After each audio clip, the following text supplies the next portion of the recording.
Okay. Assalamualaikum warahmatullahi wabarakatuh.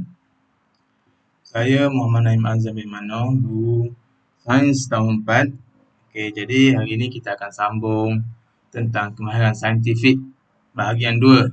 Kita akan fokus kepada unit yang seterusnya iaitu mengawal pemboleh ubah.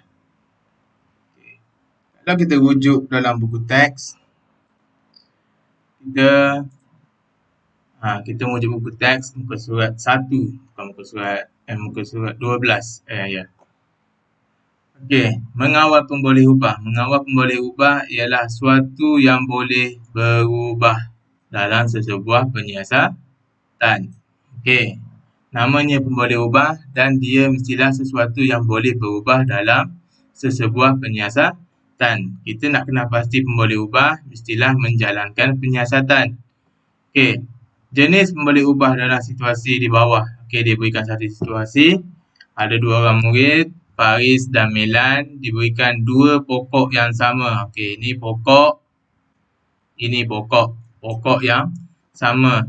Dan mereka dikehendaki menyiasat jumlah air yang diperlukan untuk pembesaran pokok yang baik. Okey, penyiasatan ni dia nak tahu berapa banyak air yang diperlukan untuk pokok itu membesar dengan sihat dan segar. Baik. Jadi pokok yang pertama katakan kita ambil ini pokok A. Yang ini pokok B. Okey, apa yang dibuat? Faris dia ambil pokok A. Okey, pokok yang Faris punya pokok A, dia letakkan di tepi tingkap dan menyiram dengan 100 ml air sekali seminggu. Okey, 100 ml air. Dia gunakan lebih kurang air kotak yang kita minum. Banyak tu. Dia siram banyak tu air sekali sahaja dalam seminggu. Okey, bagi pokok B yang Melan punya. Dia letakkan pokok dalam almari. Letak dalam almari, dia siram dengan 100 ml air. Dia siram dengan jumlah yang sama tetapi kekerapan yang berbeza 3 kali seminggu. Maksudnya, untuk pokok Faris ni, dia dapat 100 ml air seminggu. Untuk Melan, dia dapat 300 ml air seminggu. Jadi, dia terus membuat nyiasatan ni sehinggalah sebulan. Selepas sebulan, dia tengok pokok Faris lebih besar. Baik, kenapa? Kenapa pokok ini lebih besar? Air dia sikit berbanding pokok Melan B. Okey. Jadi dia kata tumbesaran pokok ini lebih baik apabila disiram sekali seminggu. Tapi Melan pertikaikan, dia kata saya fikir penyiasatan kita ini tidak adil. Bukankah pokok saya tidak mendapat cahaya matahari? Okey, kalau kita tengok balik keperluan asas bagi pokok, yang pertama, pokok dia memerlukan air untuk hidup. Yang kedua, pokok dia memerlukan, awak ingat balik di darjah 1, darjah 2, darjah 3, pokok memerlukan cahaya. Cahaya matahari.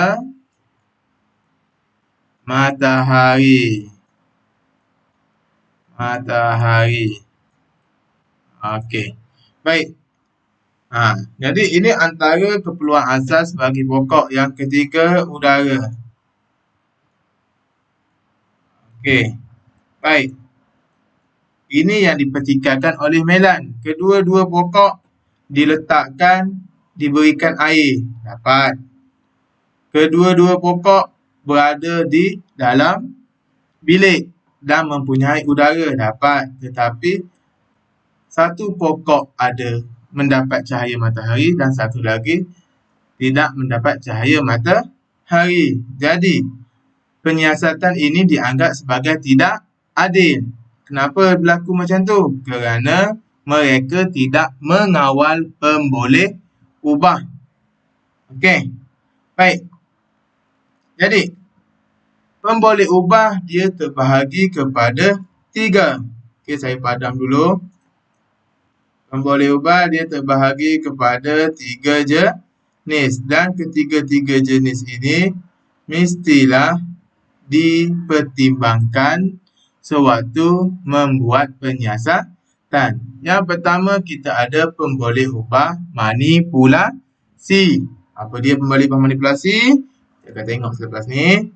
Yang kedua, kita ada pemboleh ubah bergerak balas.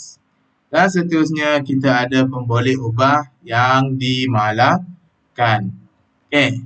Rujuk pula muka surat 13. Okey. Cikgu dia pun bersetuju bahawasanya penyiasatan yang dijalankan ini tidak adil. Bagi mendapatkan penyiasatan yang adil, kita perlu memastikan satu pemboleh ubah sahaja yang diubah dalam sesuatu eksperimen.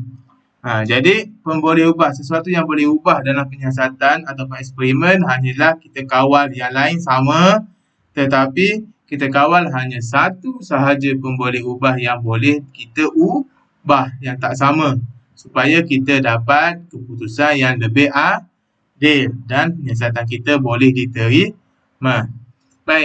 Baiklah cikgu, kali ini kami mengubah jumlah air yang disiram sahaja. Okey, dia ambil pokok A tadi dan juga pokok B. Okey, pokok A disiram 1, pokok B disiram 3 kali seminggu.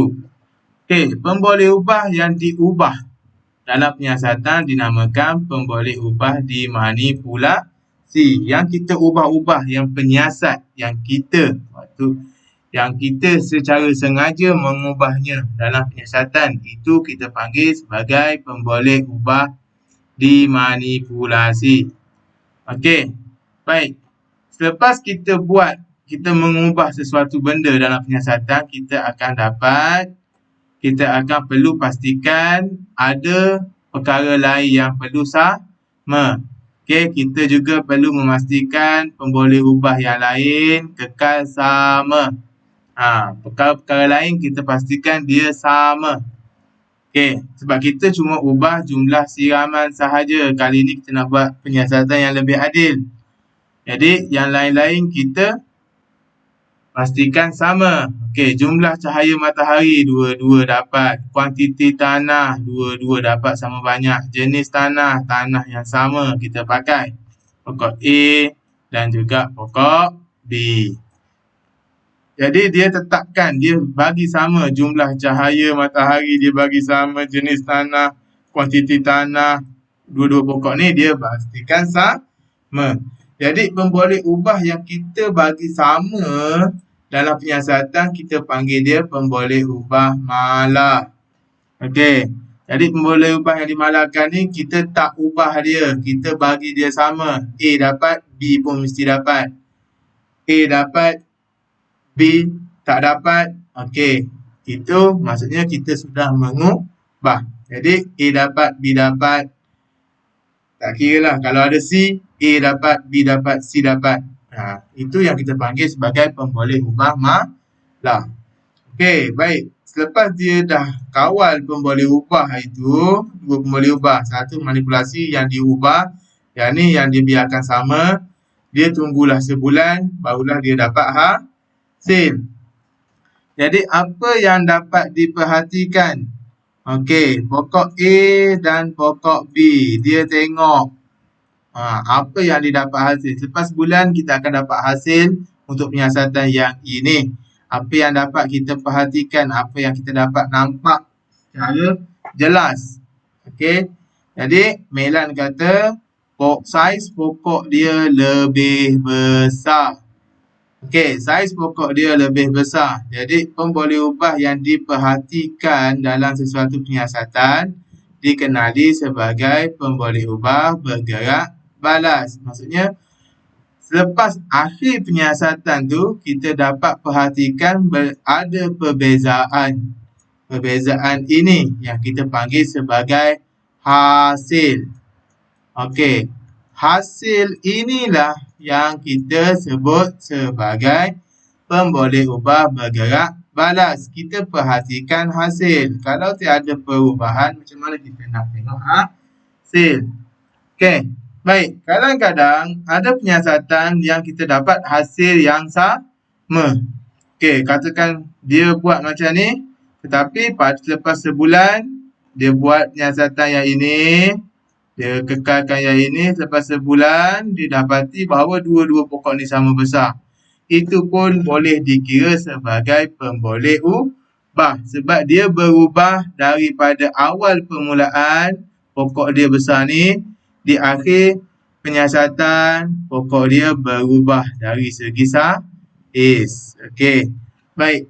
Jadi, sebenarnya bagaimana kita nak mengenal pasti pemboleh ubah? Daripada penyiasatan yang dilakukan oleh Faris dan Melan, dibantu oleh guru dia, macam mana kita nak kenal pasti? Kita boleh buat kesimpulan bahawa pemboleh ubah yang dimanipulasi ni, dia pemboleh ubah yang diubah, ditukar, dibezakan secara sengaja oleh penyiasat. Dalam kes ni, Faris dan Melan.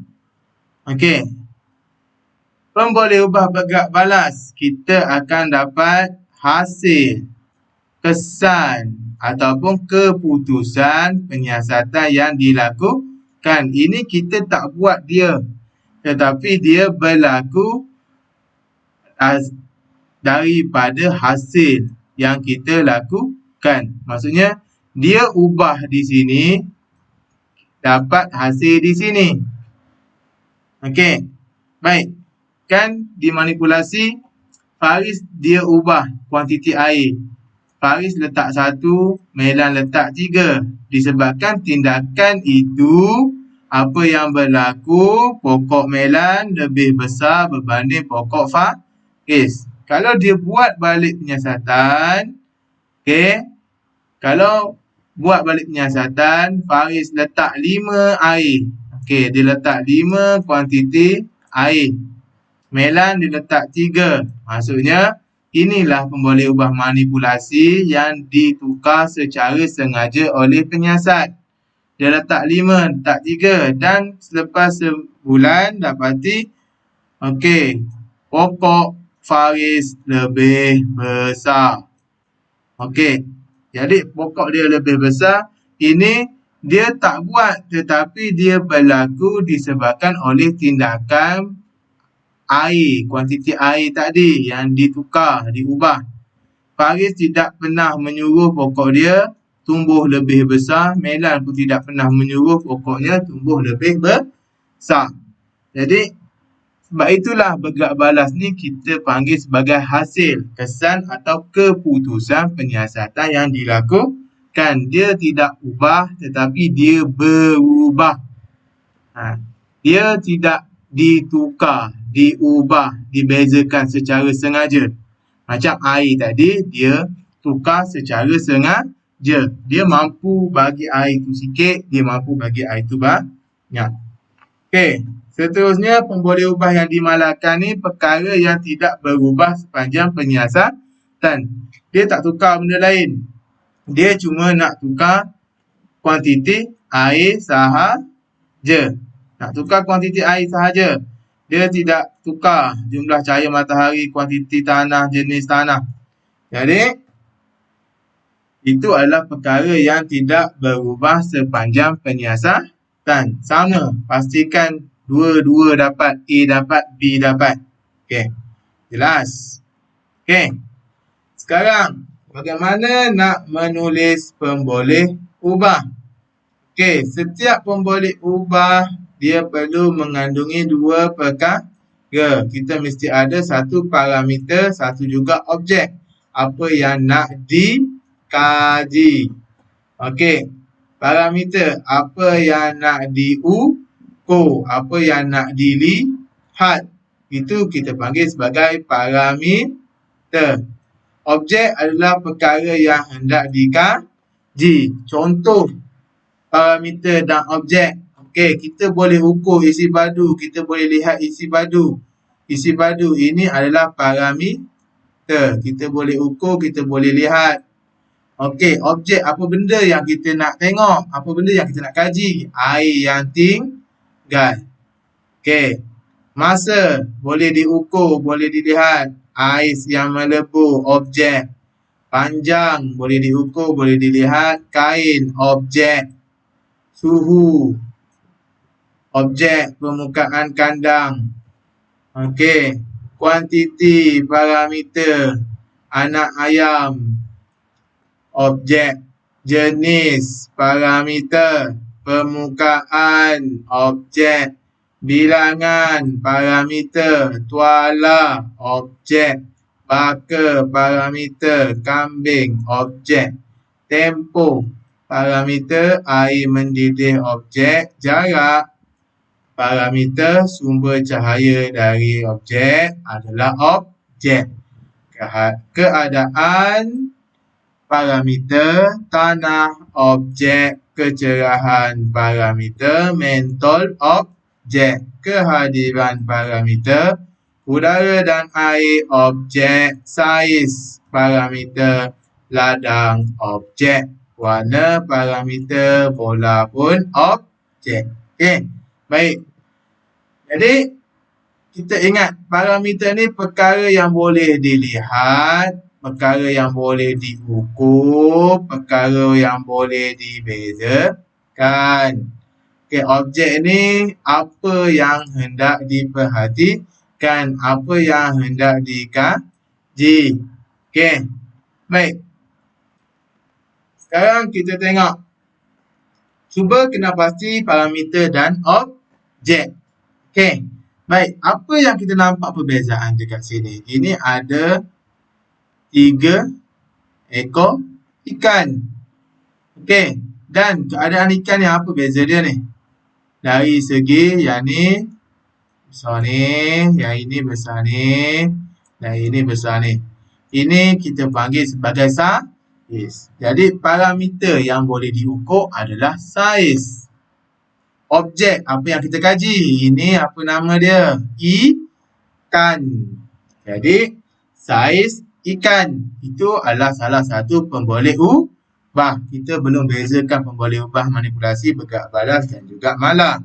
Kita cuma nak tahu pemboleh ubah. Nak tulis pemboleh ubah, mesti kenal parameter dan juga objek. Jadi contoh yang pertama, saiz ikan. Parameter campur dengan objek. Jadi kita tulislah saiz ikan. Jangan tulis asing-asing, tulis sekali je. Saiz ikan. Yang kedua, B. Kita tengok. Ada air di dalam bikar. Okey. Apa yang membezakan dia? Tengok ketinggian air. Ketinggian air ni kita panggil sebagai isi padu. Jadi parameter yang boleh diukur adalah isi padu. Objek, apa benda ini? Ini air. Jadi isi padu air. Seterusnya, ini ada buah-buahan. Buah-buahan ni tidak sama. Ini buah lain dan juga buah lain. Kalau berlainan buah, kita panggil dalam kategori jenis. Dan ketiga-tiga ini dalam golongan buah. Jadi, parameter objek pemboleh ubahnya adalah jenis buah. Okey, yang keempat, kita ada pembaris tetapi kita lihat panjangnya tidak sama. Jadi, yang boleh diukur adalah panjang.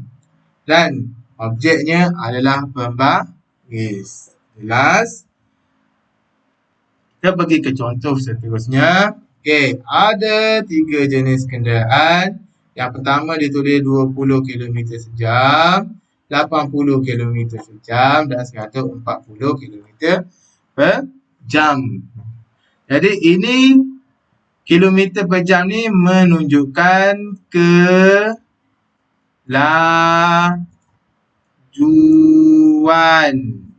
Okey, ini kita panggil sebagai kelajuan. Okey, jadi kita boleh katakan parameter dia boleh diukur menggunakan meter. Dalam kereta ada, dekat motor pun ada. Okey, dekat basikal pun dia ada yang baru-baru. Okey, jadi kita boleh ukur kelajuan ni dan kita panggil parameter yang boleh diukur adalah kelajuan. Objeknya ini dan ini dalam kategori kenderaan. Okey. Baik, gambar yang sama juga tidak melibatkan kelajuan. Okey. Baik, apa yang kita boleh kenal pasti? Kita tahu ini dan juga ini adalah kenderaan.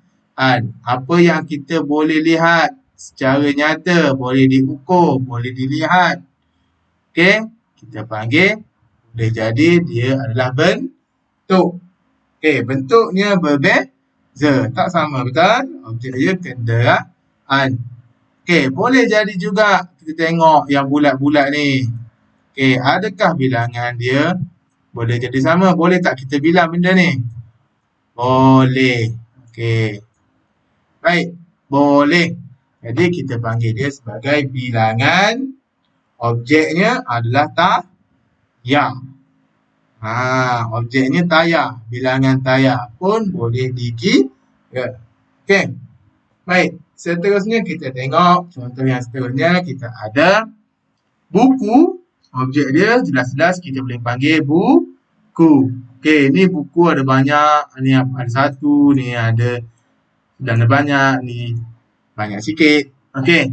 Baik, jadi kita panggil ini banyak sikit ni sebagai bilangan.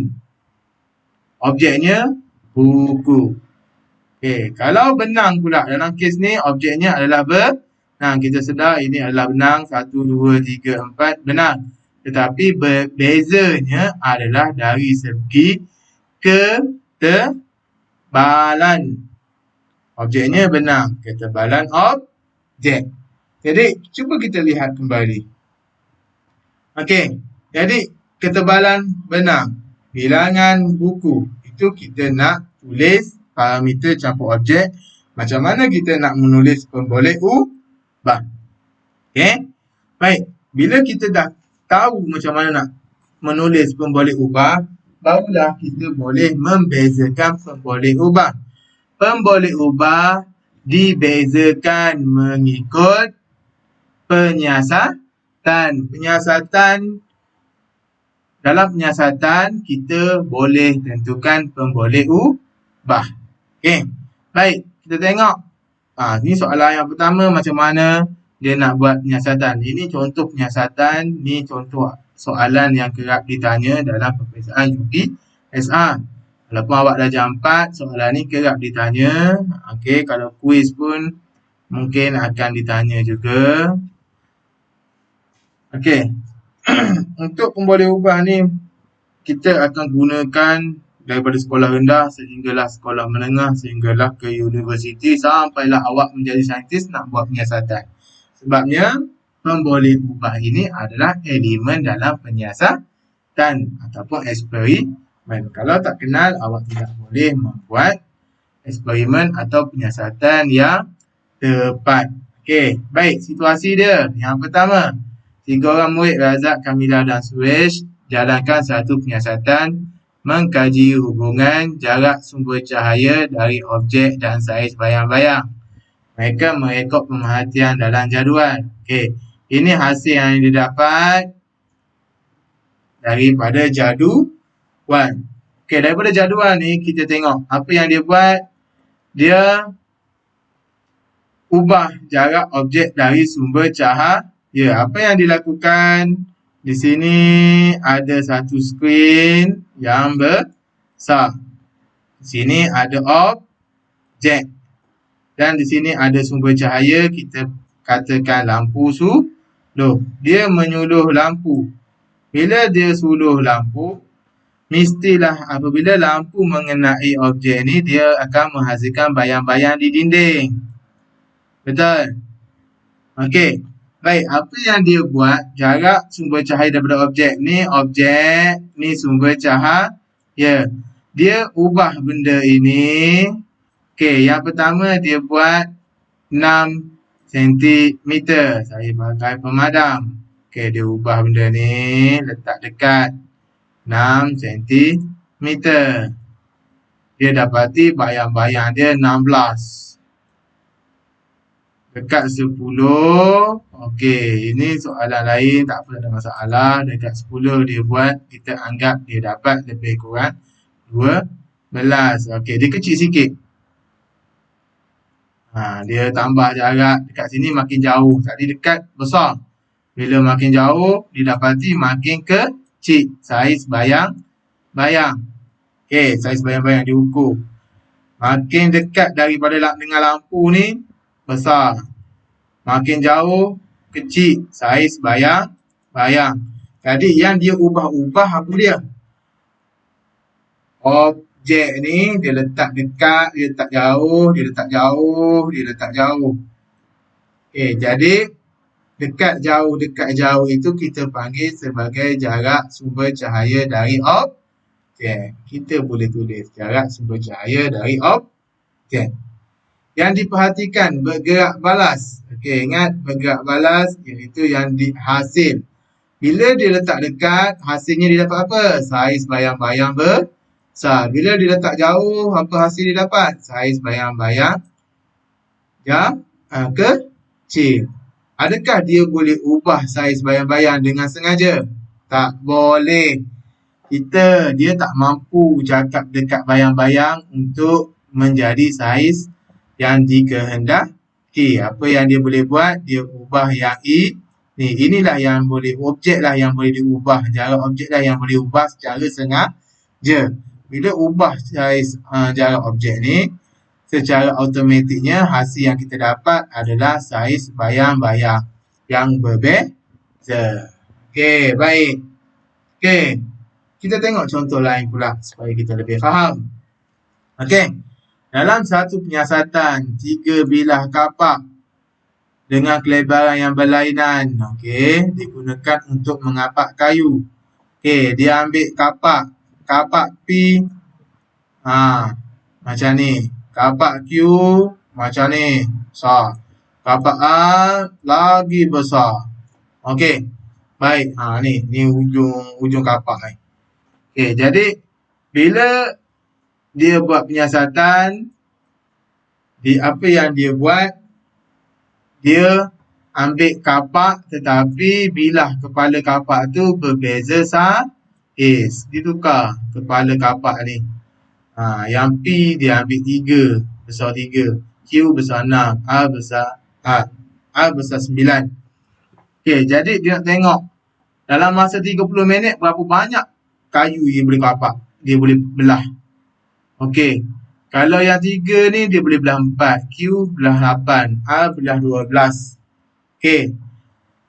Baik, kita tengok soalan yang pertama, apa yang dikekalkan? Dikekalkan. Okey, keyword dia dikekalkan, kita anggap dia sebagai pemboleh ubah dimalakan. Dia tak ubah-ubah, dia biarkan bagi sama. P dapat, Q dapat, R dapat. Apakah yang tiga-tiga kapak ni dapat? Iaitu kayu yang digunakan mestilah daripada jenis yang sama. Tak bolehlah satu dia guna kayu plywood, yang kedua Q dia guna kayu jati, R dia guna kayu cengal. Tak boleh. Kalau dia buat macam tu, dia akan keputusan yang diberikan, yang diperolehi tidak sah, tidak valid dan tidak boleh diterima. Jenis kayu dia pastikan sama. Okey, itulah yang dimalakkan. Dia mengapak kayu, mestilah dia potong kayu, dan kayu yang digunakan tu mestilah sama. Barulah penyiasatan tu boleh diterima. Kalau tak, tidak adil. Okey, 2 pemboleh ubah daripada penyiasatan ini. Okey, kita ada pemboleh ubah dimanipulasi kelebaran belakang kapak. Kenapa? Sebab ini yang kita ubah, bukan kita penyiasat tersebut ubah secara sengaja. Dia mempunyai kuasa untuk mengubah kelebaran belakang kapak. Jadi bila dia ubah, dia pun mendapat hasil yang berbeza. Jadi hasilnya kita panggil sebagai pemboleh ubah bergerak balas. Bilangan kayu yang dikapak dalam masa 30 minit. Okey, faham? Kita tengok contoh seterusnya.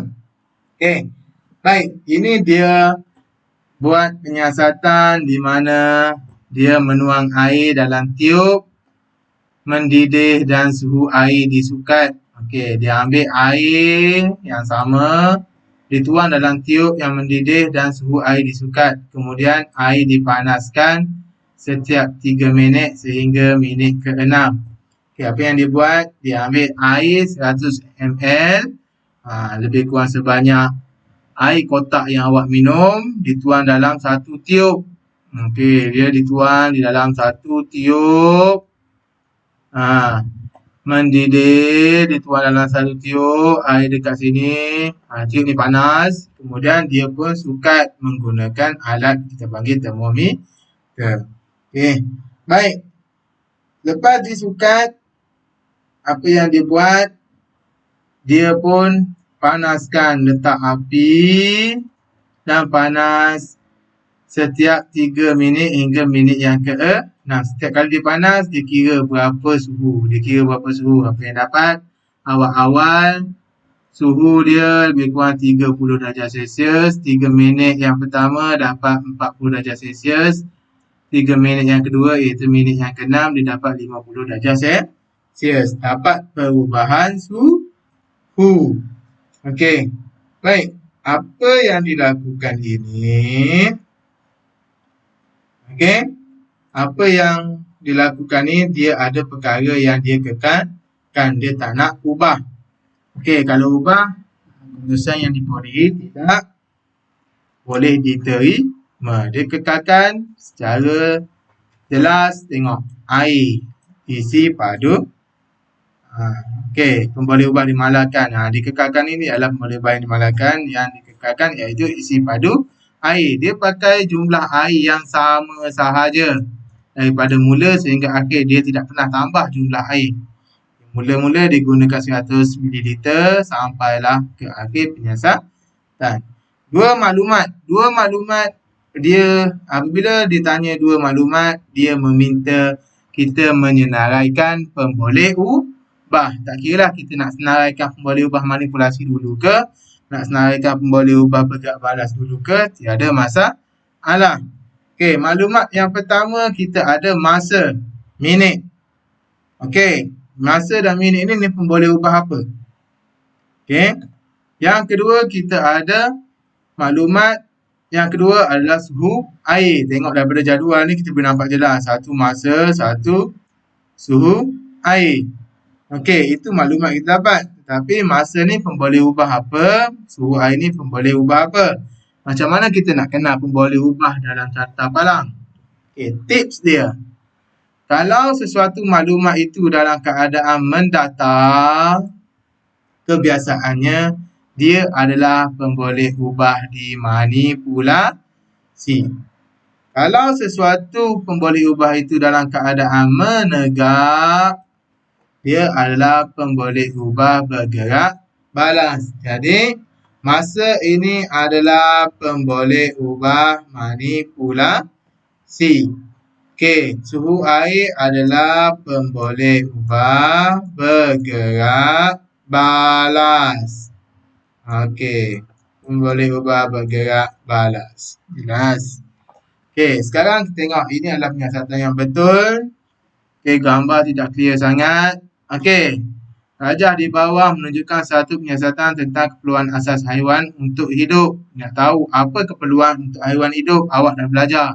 Yang pertama, dia perlukan makanan.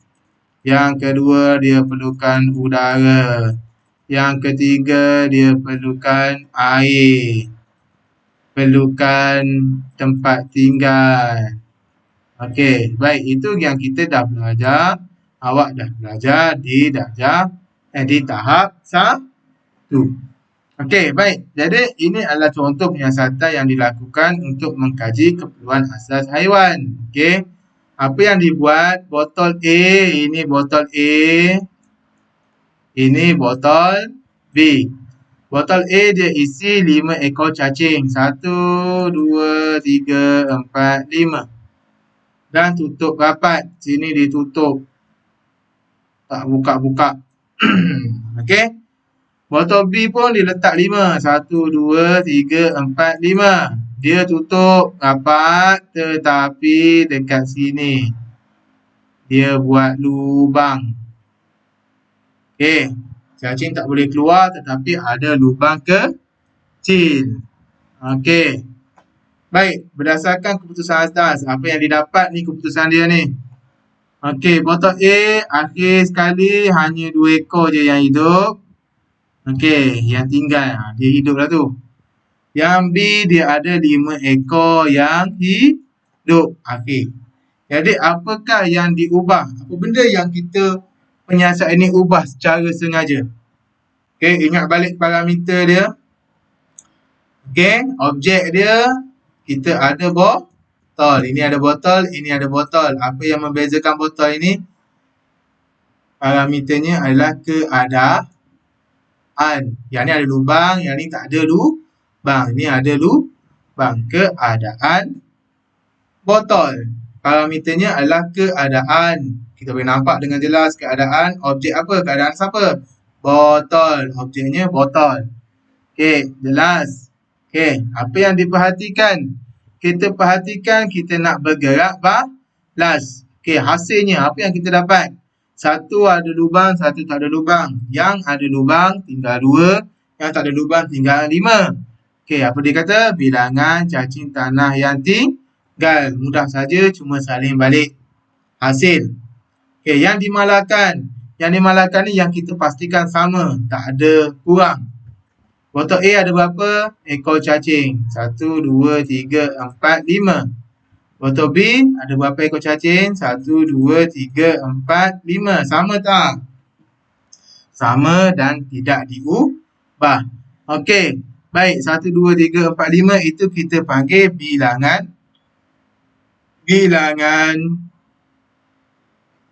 sebagai parameter. Okey, objeknya adalah cacing di awal penyiasatan.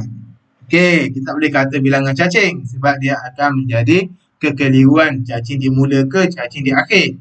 Jadi kita jelaskan bilangan cacing pada permulaan penyiasatan. Okey, kalau tak nak pakai cacing boleh tak? Boleh ke atau tak boleh? Boleh. Kita lihat dekat sini. Kalau kita lihat, kalau kita fikirkan balik, walaupun botol yang digunakan ni satu ada lubang, satu tak ada lubang, tetapi adakah saiz botol ni sama tak sama? Okey, saiz botol ni secara jelas kita nampak sama. Kita boleh tulis, kalau tak nak tulis bilangan cacing, kita boleh tulis yang lain, iaitu kita boleh tulis sebagai saiz botol. Boleh. Kita boleh tulis isi padu botol pun boleh. Okey, itu yang tidak diubah dan memang benar kita tidak ubah untuk penyiasatan ini. Okey, seterusnya yang kelima, 2 buah span yang berbeza saiz digunakan dalam satu penyiasatan. Okey, 2 buah span, dipakai 2 span dalam penyiasatan ini untuk membandingkan keupayaan span menyerap air. Dia nak tahu kekuatan span ni, keupayaan dia untuk serap air. Banyak mana dia boleh serap air. Okey, apa yang dibuat? Setiap span direndam ke dalam 1000 ml selama 1 minit. Okey, baik. Tengok. Dalam cerita ni pun dah ada isi-isi penting. Kita kena ambil tahu. Sebab jawapannya ada dalam cerita. Okey, setiap span direndam ke dalam 1000 ml selama 1 minit. Keputusan. Okey, ini hasil yang dia dapat. Okey. Baik, hasil. Apakah keputusan yang berdasarkan keputusan di atas nyatakan boleh ubah dimanipulasi. Dimanipulasi diubah secara sengaja oleh penyiasat. Okey, penyiasat yang ubah ditukar. Jadi apakah yang penyiasat itu tukar? Okey. Kita dapat dengan jelas iaitu saiz span. Dia yang tukarkan saiz span ni. Dia pakai saiz span besar, dia pakai satu lagi, dia buat saiz span kecil. Jadi saiz span dianggap sebagai pemboleh ubah manipulasi sebab dia yang tukar. Penyiasat yang menukar secara sengaja. Apakah yang diperhatikan? Okey, diperhatikan hasil. Bila ditukar saiz span tu, apa yang jadi? Kita dapati perbezaan dari segi isi padu air yang diserap. Okey, isi padu air yang diserap.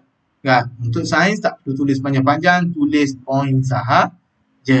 Terus kepada jawapan. Tak perlu tulis. Yang diperhatikan adalah tak perlu awak terus straight to the point, iaitu tulis isi padu air yang diserap. Okey. Baik, ini kita dapat beza. Dia pakai span besar, air yang boleh masuk dalam tu banyak. Pakai span kecil, air boleh masuk sedikit. Okey, apakah yang dimalahkan? Yang ini dapat, yang kecil pun dapat. Apa dia? Kedua-dua span ni, tengok dalam cerita dia ada cerita direndam ke dalam 100 ml air. 100 ml ni kita panggil sebagai isi padu awal air. Okey, 100 ml. Tak tahu nak tulis, tak apa. Ada satu lagi, dua keadaan yang dia tak ubah, iaitu dua-dua dia rendam dalam 1000 ml air dan juga direndam selama 1 minit. Dua-dua direndam. Masa rendaman iaitu 1 minit.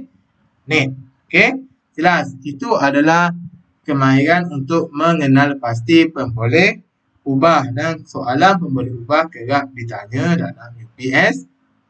Okey, untuk dia juga boleh membantu awak sewaktu menjalankan penyiasatan. Okey, baik. Jadi itu sahaja untuk topik kali ini. Saya fokuskan kepada mengawal pemboleh ubah. Kita akan pergi ke topik seterusnya di masa akan datang. Jadi saya harap awak boleh faham macam mana konsep pemboleh ubah, membezakan pemboleh ubah, cara nak menulis pemboleh ubah.